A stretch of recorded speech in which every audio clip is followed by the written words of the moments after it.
Et c'est à tous, c'est LegoSpeed et aujourd'hui on se retrouve dans une nouvelle vidéo. Aujourd'hui on se retrouve dans une vidéo où nous allons parler des deux boîtes, donc des deux sets, des deux boîtes que nous aurons pour le mois de mars 2026. Alors si vous me posez la question en commentaire de quand les sets de janvier 2026, que cela soit les sets de la saison 4 de Dragon Rising ou encore de la vague Legacy du 15e anniversaire, quand cela va être révélé officiellement, je vous répondrai dans les prochains jours. Je pense que d'ici le 2, 3, 4 décembre, sur le site de Lego officiellement, on aura tous les visuels, on aura les sets qui seront révélés. Mais vu que là on a eu les deux sets de mars, qui est un peu bizarre qu'on ait les sets de mars avant. Bref, voilà. On commence du coup tout de suite avec le 71 853, donc le Jet Dragon Mech Battle 4 ans et plus au prix de 19,99€, donc 20€, avec 107 pièces. Dans le set, nous aurons du coup deux figurines. On aura la figurine de Jay ainsi qu'un Monster Mutation, donc c'est un monstre avec des lianes, tout ça, voilà. La figurine de Jay ne sera que à moitié dragon parce qu'on a seulement vraiment le casque et le reste du corps, on n'a pas les ailes ou la queue de dragon. Donc par rapport aux autres boîtes qui avaient leaké, on aura juste le casque pour la figurine de Jay. Pour parler de la construction des deux robots, ça reste sympa pour les enfants, mais sans plus, hein, pour moi c'est vraiment un set, voilà, vous me direz ce que vous en pensez en commentaire, mais bref, voilà. On passe maintenant au 71 860, le Lloyd Titan Robot Mech au prix de 130€, donc 129,99€ avec 1293 pièces. Au niveau figurine, on aura seulement 3 figurines, donc il y en aura une exclusive pour le 15e anniversaire. La première figurine est celle de Grimfax qui accompagne le set, parce que franchement c'est vraiment le thème par rapport à la saison 11, donc c'est la figurine de Grimfax.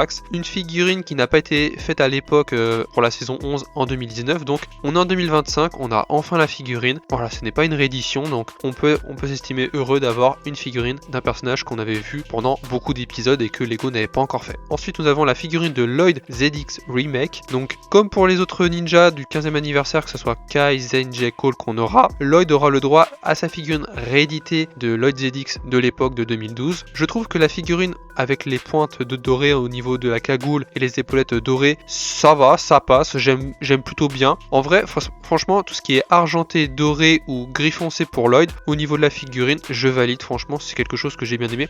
J'ai une préférence, évidemment, par rapport à la figurine de l'époque, avec les épaulettes gris foncé, pareil, la touche de gris foncé sur la cagoule, j'aurais préféré ça. Mais j'ai pas à me plaindre, franchement, j'aime bien aussi le côté doré pour la figurine, ça fait sens par rapport au ninja d'or que Lloyd va devenir après, voilà. Et la dernière figurine est celle pour les 15 ans, donc je vous ai un peu teasé ça, c'est la figurine de Ice, le tout premier maître élémentaire de la classe, donc le grand-père, on va appeler ça comme ça, le grand-père de Zane, voilà, d'où tire son pouvoir élémentaire, de Ice, le tout premier maître élémentaire qu'on aura pour ce set. Je n'ai pas grand chose à dire au niveau de visuel, au niveau de la figurine, mais j'aurais juste à redire par rapport à l'expression de son visage. J'ai pas compris pourquoi il fait un grand sourire, voilà, vous me direz en commentaire, mais j'ai pas très bien compris parce que dans les flashbacks, à chaque fois il fait la gueule, voilà, il est neutre, en mode il fait un peu la gueule quoi, alors que là, bah il est en mode happy face quoi, mais bon, voilà, c'est un petit détail, c'est un peu bête que Lego ait fait un happy face comme ça sur la figurine, mais bon, voilà. Pour parler maintenant du robot, je le trouve vraiment très sympa, il fait un bel hommage à la version d'origine, donc qu'on avait du coup en 2019 pour la gamme de la saison 11, et clairement j'ai envie de comparer les deux entre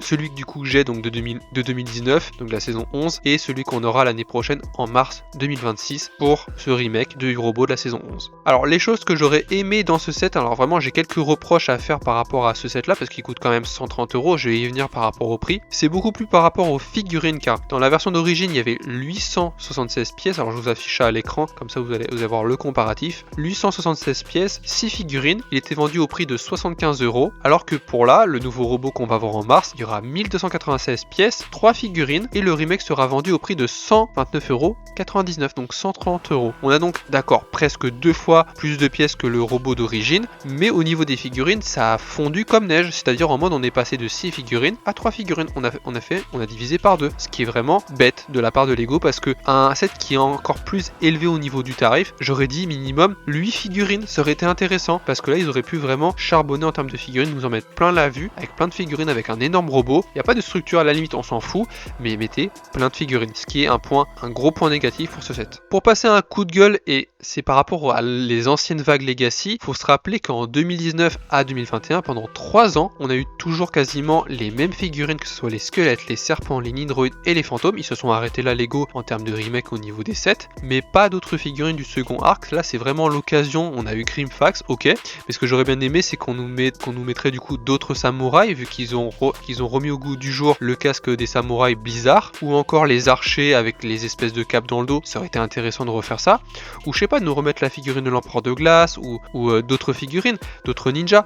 Lego aurait pu vraiment faire quelque chose de plus poussé au niveau des figurines, mais ils se sont vraiment restreints à 3 figurines. Et je tiens à préciser que lors des révélations qu'on a vues des setlists, tout ça, on devait avoir seulement une figurine dans le set. J'ai envie de dire qu'on peut s'estimer un peu heureux d'avoir eu 3 figurines, mais tout de même pour 130 €, j'aurais imaginé 6 ou 8 figurines pour ce set. Donc voilà, si vous êtes d'accord avec moi par rapport à ces deux boîtes là, si vous avez à peu près le même avis que moi, n'hésitez pas à le dire en commentaire, et si vous avez des avis différents, n'hésitez pas à débattre avec moi en commentaire, je vous répondrai. Et dites-moi également si vous êtes hypé, si vous avez vraiment hâte de voir les visuels du mois de janvier 2026. Donc voilà.